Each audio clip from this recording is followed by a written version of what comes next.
Assalamu alaikum wa rahmatullahi wa barakatuh. Welcome back.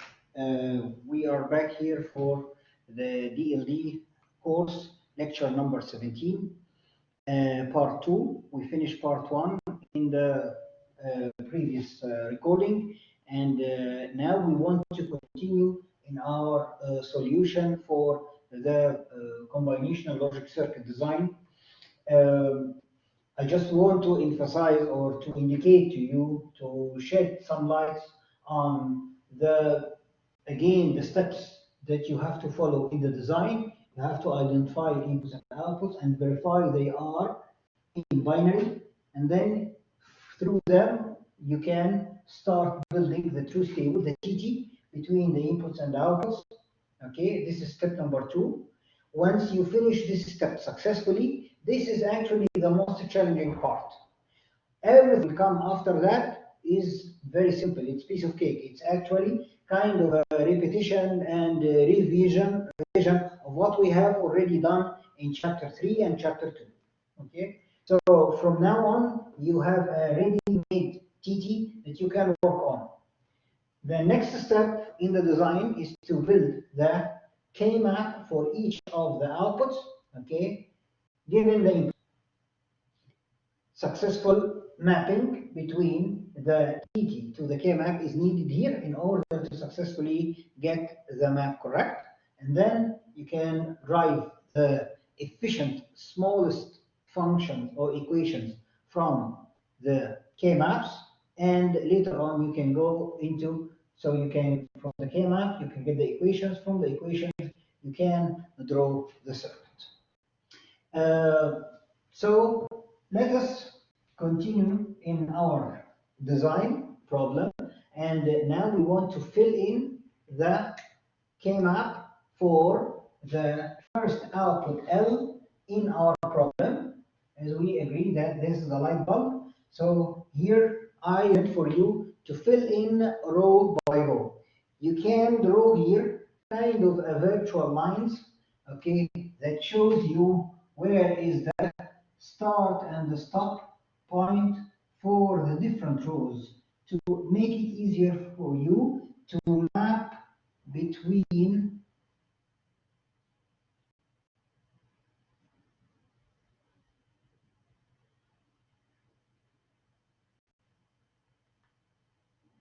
so 1, 2, 3, 4. This is actually the first row in the K-map. 1, 2, 3, 4. This is the second row. Then 1, 2, 3, 4. You have the third row, and finally you have the fourth row. Okay, so drawing these virtual lines here will actually indicate to you when the lines start and stop, which make it easier for the mapping on the 4 variable K-map. Okay, so now we are working for L, for the output L. We have actually 0, 0, 0, 1. Remember that the K-map here is swapped in the order of the elements. So I have 0, 1, 2, 3, 4, 5, 6, 7. And there is a swapping also between the last 2 rows. To have 8, 9, 10, 11, 13, 12, 13, 14, 15. Okay, so there is a swapping between the last 2 rows, and there is a swapping between the last 2 columns. So when you copy the elements from the TT to the K-map, you have to watch for this swapping. 0, 0, 0, 1 should be placed here. 0, 0, 0, 1. Pay attention to this. Okay, the order matters because the elements order on the K-map is different than the elements order on the truth table. Second row here is 0, 0, 1, 1. So this is the second row here as well. So it is 0, 0, 1, 1. Make sense? Then next is the third row. The third row for L is 0, 0, 0, 1. This should go at the last row on the K-map. 0, 0, 0, 1. Okay. And you have here 1, 1, 1.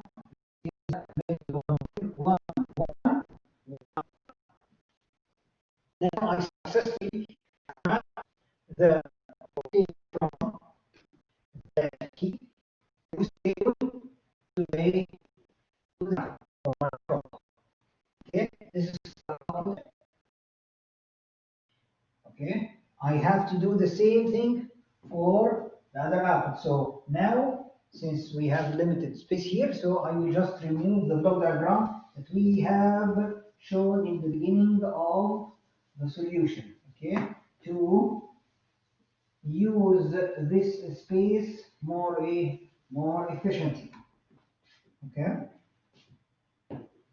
Now, so let's repeat the mapping of the K-map for the second parameter. The second parameter is the output B. The output B. Okay. So I need also a K-map for B. Okay. So here I will build my K-map for B. Okay. I have to split it horizontally, two halves. Horizontally, the two halves will be split again into other two halves. Similarly, is vertically, I will split it like this.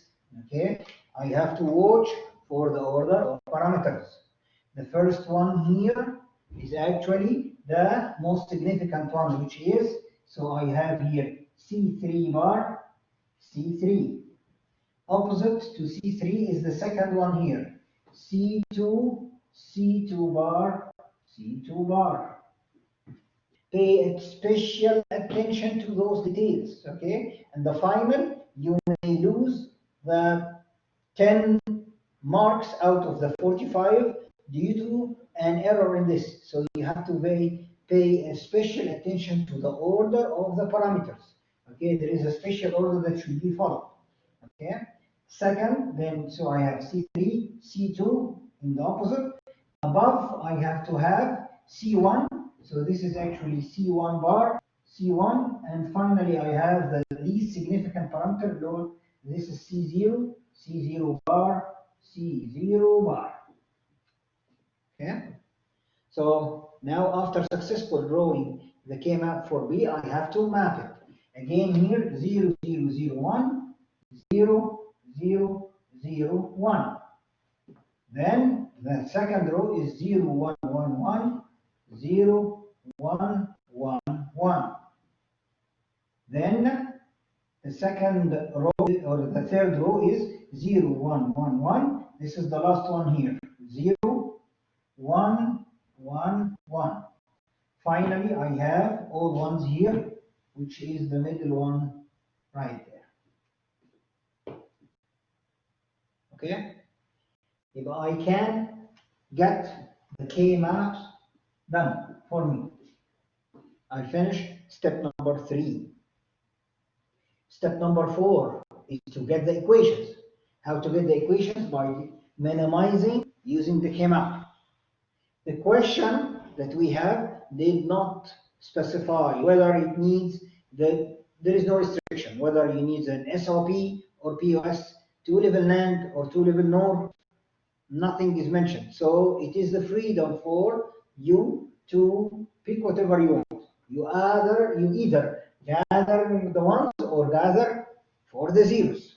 But you have to pay attention to something. This is at the end of the day is supposed to be one big full circuit. Accordingly, okay, if you have used the gathering with the ones, okay, for one of the outputs, you have to do the same thing for the other output, because it's at the end of the day, it is one circuit, and you may have some gates repeated between the two equations. So you will not repeat the logic gates. Okay, so you have to be efficient and minimize the circuit as much as you can. So if there is a term that exists here and exists there, you shouldn't repeat it. According to this, okay, so let us solve this problem using SOP. That means I am gathering the ones or the zeros. I am gathering the ones.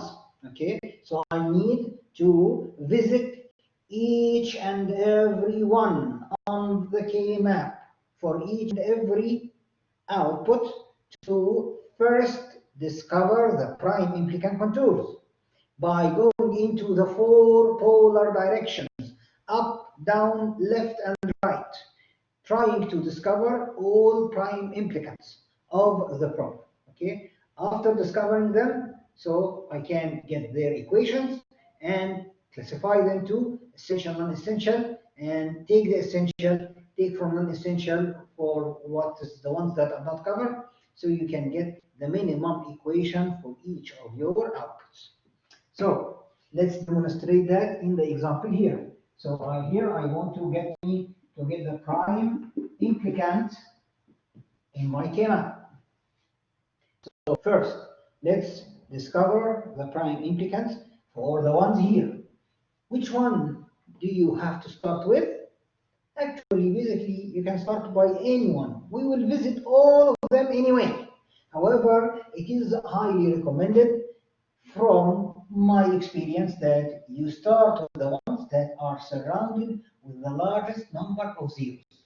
Why is that? Because it is easier for you to discover those prime implicant contours for them, and this may shorten the processing of your work a little bit.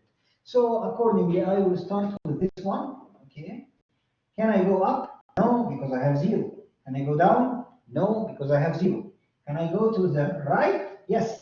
How far can I go? We have to satisfy the 4 conditions for the prime implicant. It should be all ones, powers of 2, regular shape, expanded to the maximum.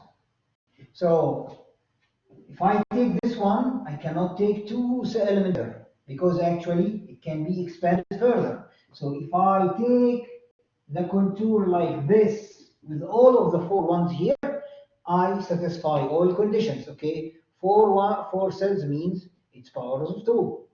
All ones, regular shape, it is a horizontal rectangle, and it's expanded to the maximum. I cannot expand it any further. Any expansion will gather some zeros for me, so which do not be not desired to do that. Fine. Now, can I get the equation for this prime implicant? Yes. So now we will do the parameters. I have here C3 or C3 bar or mix between them in that contour. I have only C3. So C3 do exist by itself in the equation. Remember that the literals will be bounded by an and. It's a sum of mean terms. It's a sum of product. It's a product term. So C3 dot what? Dot. Let's go to the second parameter, C3. And what about C2? Do I have C2? C2 bar or mix between them? I have only C2. So also C2 do exist in the equation.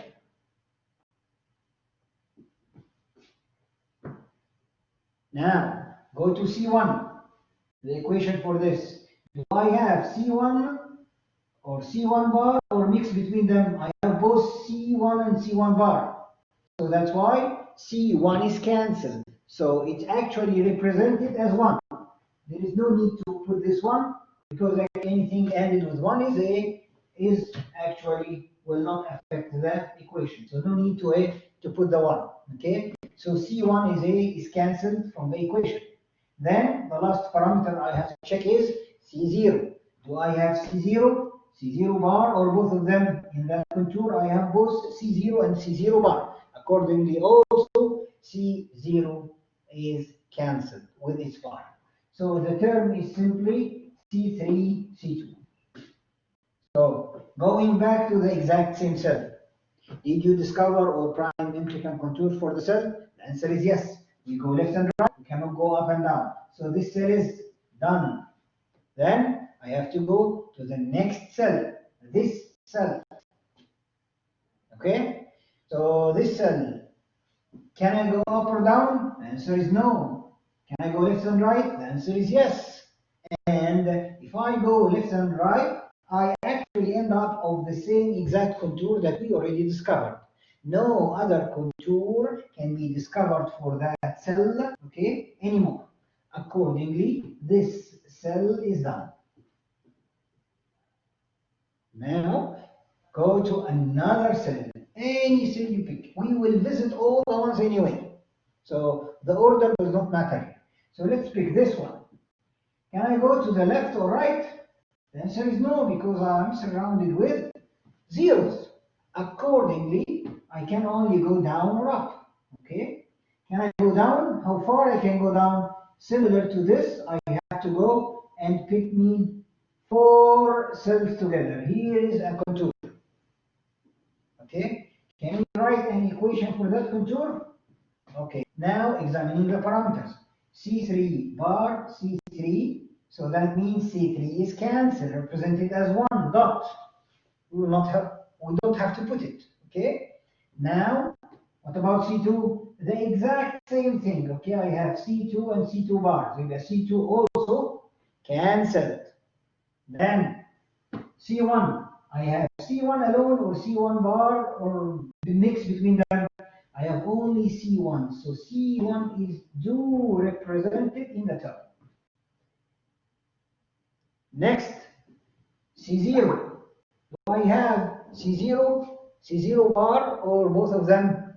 For C0, I have only C0. I don't have C0 bar, so C0 also represented in the equation.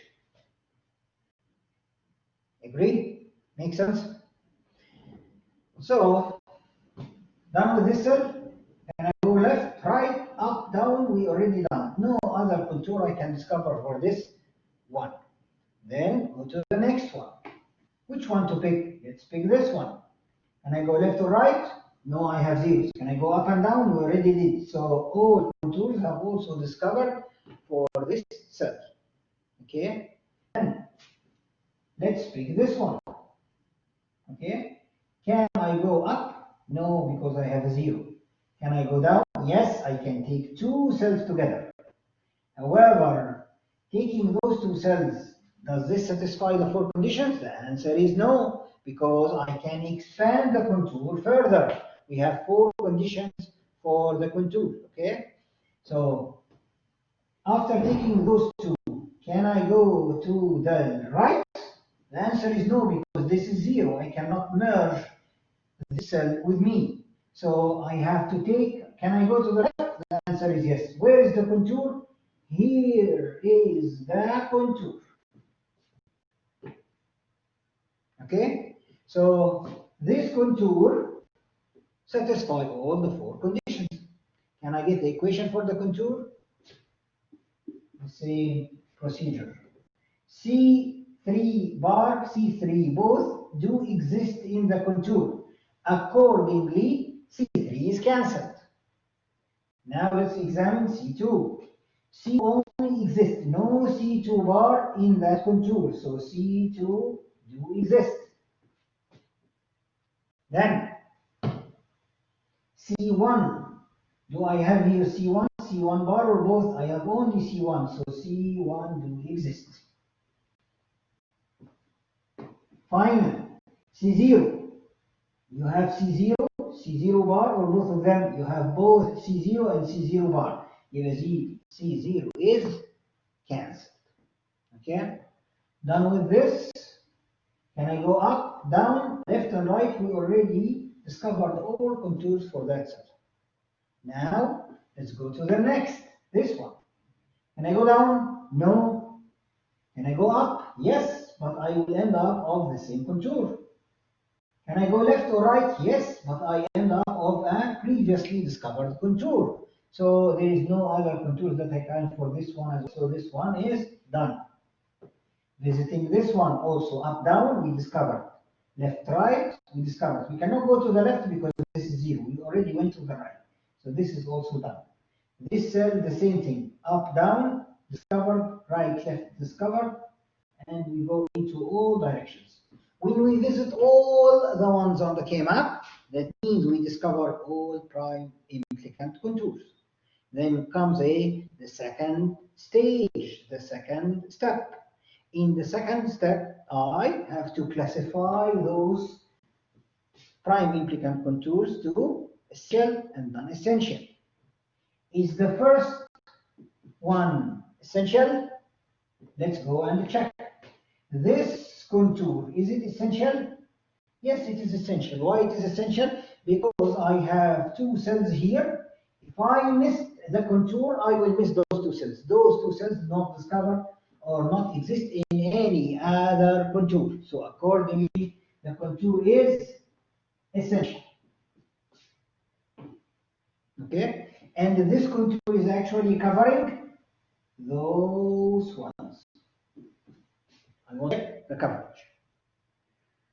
So right now comes the moment where I can start writing the equation for the function. So my function L right now is, which is a function of C0, C1, C2, C3, should contains C3, C2, because C3, C2 is essential contour. Now go to the second contour, C1, C0. Where is C1, C0?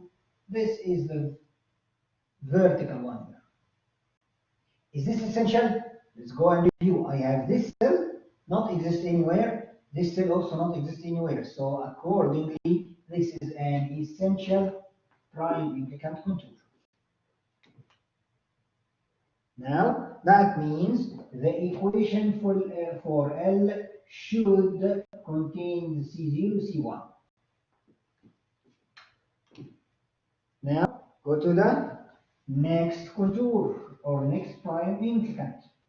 Okay? The next prime implicant is C2, C1. This is C2. First of all, for the second one, it's actually covering those cells. Agree? Now, the last contour is C2, C1. C2, C1 is this square. Can you see it? This square, is it essential or not essential? It is essential. Why it is essential? Because this cell do not exist any of the two other contours. So that means this is also essential. So this is essential. I have to include it in the equation for the output L. Okay, we discovered three contours, all of them essential. We get the equation for L. Done. Agree? Makes sense? So the last contour here is actually covering those cells. All the ones are covered, so I fully explained or have represented the output L. Okay? Now, so let us just remove the truth table to give us some space here in order to draw the circuit.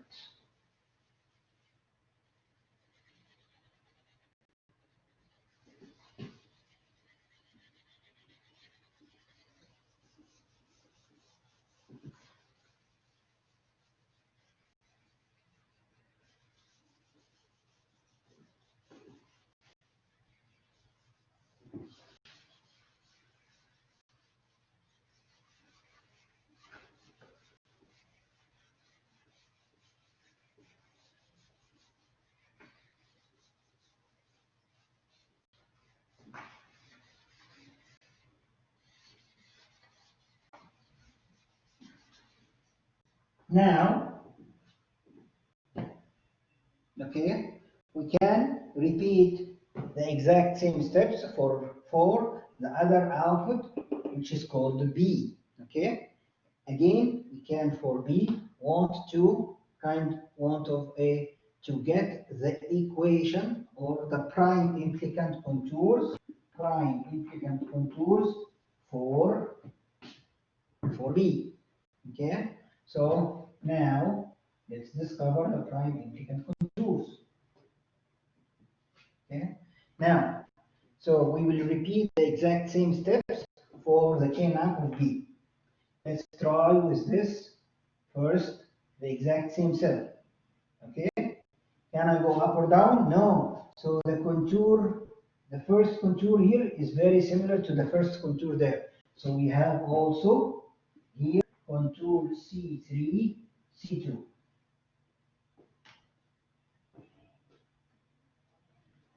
Okay.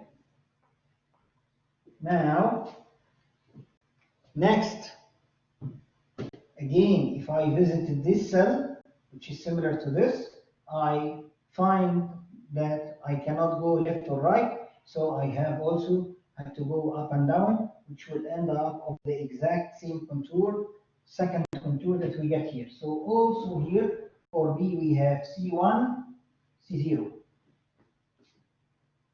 Okay, make sense? Then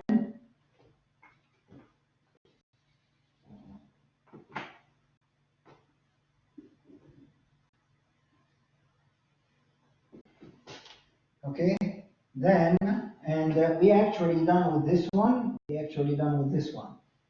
If we take this one as the K-map here, we also will discover the exact same third contour as well, which is this one.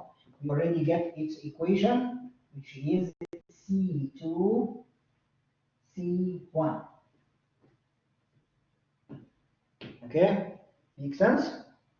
Now, next, let's just give ourselves a little bit of space here for the discovery of the essentiality. Okay. This cell is also done. We cannot go up or to the right. Okay. But we are not done yet with the K-map. So we also can see this one. Can I go up? Can I go to the left? No. So I can go down. So I can take those. Can I take three cells together? The answer is no, because three will not be powers of two. It will break one of the rules for the K-map. Okay.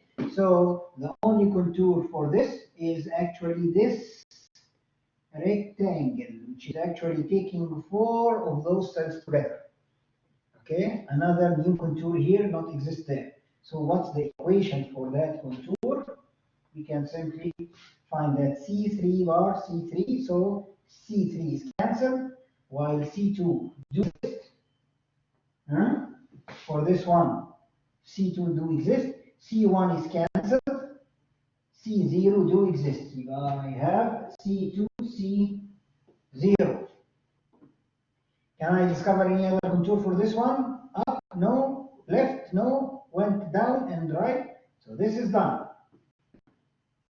Okay. Next, this cell. I cannot go to the left. I can go up. Can I go down? No, because this is 0. So I can go down and right. And I cannot take these cells together because those, how many? 3 by 3 is 9. It's not powers of 2. So I have to take the contour like this, also rectangle.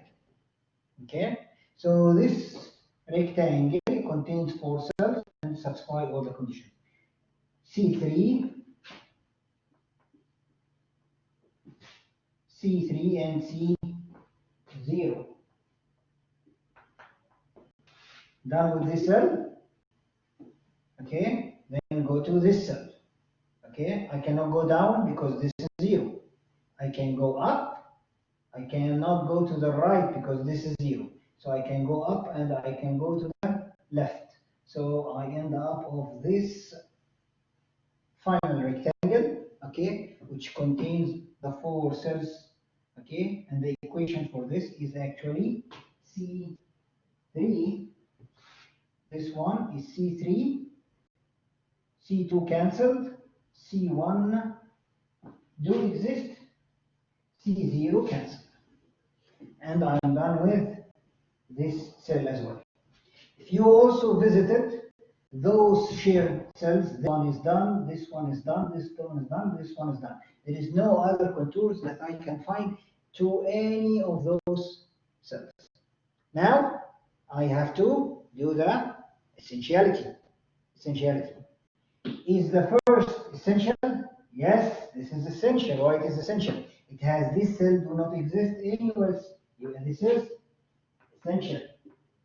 Second, C1, C0, this essential, not essential, essential. This cell do not exist anywhere, so I have to take it. This is also essential. Then this rectangle, Essential or non-essential? This is essential because this cell do not exist elsewhere. So this is also essential. This rectangle exists. This one not exist anywhere. So this is also essential. Actually, when you try the test of essentiality, you will find all of the 6 terms that we have discovered for B are all of them with no exceptions are essential. Accordingly, we have to write the equation for B that contains the exact 3 terms of the output L in addition to 3 new terms discovered only for B, okay, makes all of them essential prime increments. So L has 3 terms and B has the exact 3 terms, and in addition it has 3 others. So we have, through the K-map, we discovered all the prime increments. There is something here that is interesting and we did not get a chance to explain it in the lectures of chapter number 3. We did it for 3 variables. We didn't do it for 4 variables.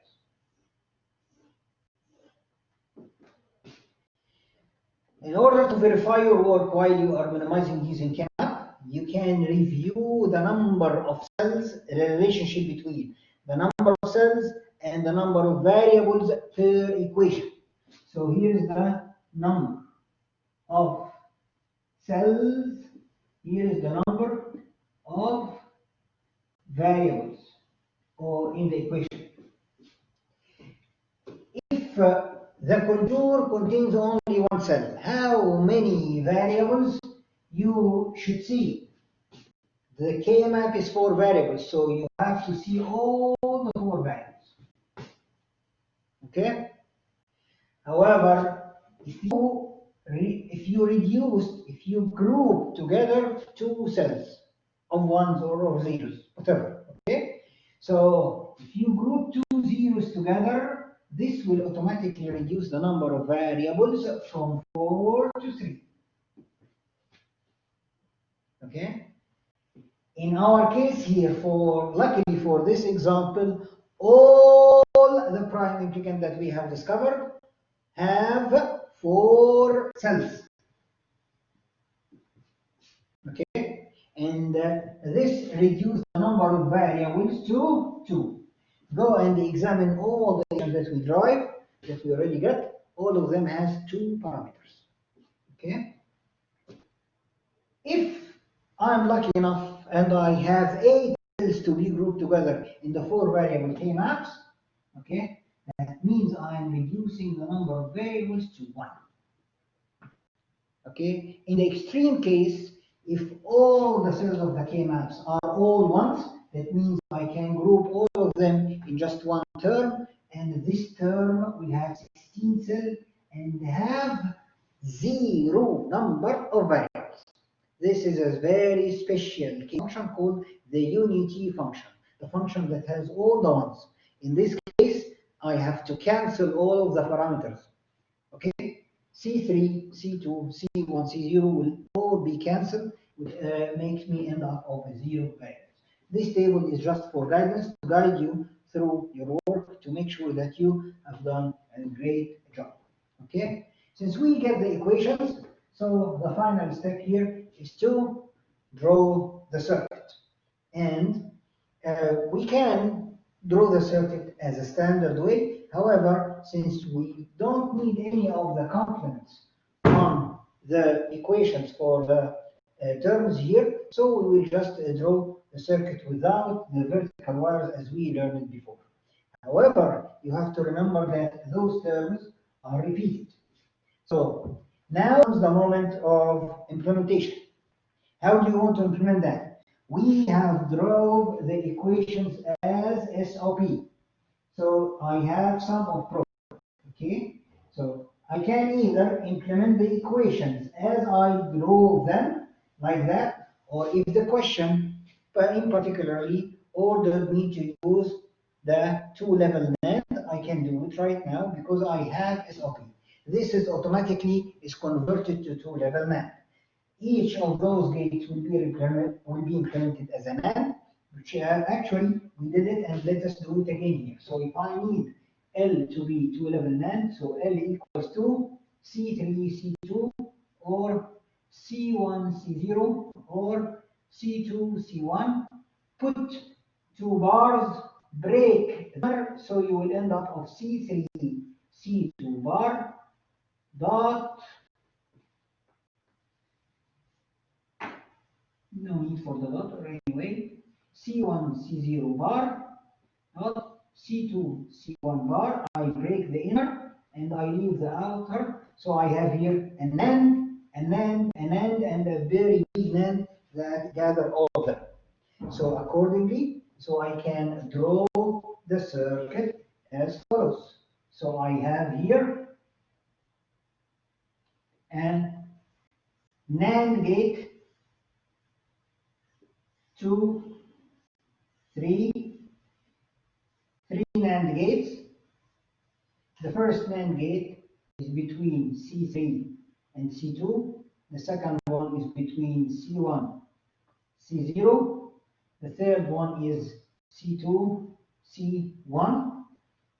Each of those NANDs, or all of those NANDs actually, will be connected together through another NAND to give me the output L. So we get L. Okay. What about B? B has exactly the same three terms and have three other terms. So we need three extra NAND gates for B. Okay. So these NAND gates will be for the inputs C2, C0, C3, C0, and finally C3, C1. Okay? In order to get B, I need to connect a very big, fat NAND that actually take branch from this, take branch from this, take branch from this, in addition to 3 branches for the 3 gates, so 6 gates here, or 6 terms to give me the output B. Right now, all of this circuit is actually representing the light, the bulb, not the buzzer game we have been asked to implement. Okay, that's why we will gather all of this in what we call the block diagram. So all of this block here with the 4 inputs C0, C1, C2, C3 with the outputs L and B give me the light, the bulb, not the buzzer game. Agree? Makes sense? So now we have finished the last component in our design, which is the circuit diagram. Once you build the circuit in a circuit diagram, okay, you don't have to, so the circuit diagram to show the internal structure, the internal design of the circuit. If I am about to use this circuit in another circuit, so I'm not using the circuit, but I'm using the block diagram, okay? So I can give you this block, and you can connect it to other blocks to have extra functionality or more functionality for your circuit, okay? So this is actually closing the first lecture of chapter 4, which is lecture number 17. And starting in the next lecture, we will see more examples for real standard circuits that people are using them extensively in the different digital logic designs. We have to design adder subtractor, multiple bit adder subtractor. We have to design multiplexers. We have to design decoders, understand what's encoding and decoding. We have to design comparator and also multiplier. Okay, so see you inshallah in the next lecture.